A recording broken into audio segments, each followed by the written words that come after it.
有小猪的珍珠奶茶您喝过吗？来试试吧。草莓粉用开水化开，白砂糖倒进糯米粉里，再加草莓水揉搓成光滑的面团。再做一个原味的面团，盖上保鲜膜静置半个小时。白色面团搓成圆球做猪头，粉色搓成三角形做猪耳朵，再搓一个菱形做猪鼻子。黑芝麻做成猪的眼睛，用牙签戳猪的鼻子，是不是很可爱呢？小猪煮好了，最好盖上保鲜膜，防止开裂。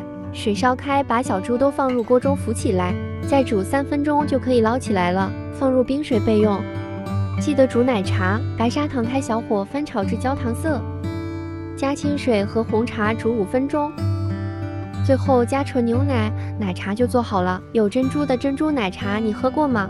软糯的小猪搭配丝滑的奶茶，真的是绝子，快来试试吧！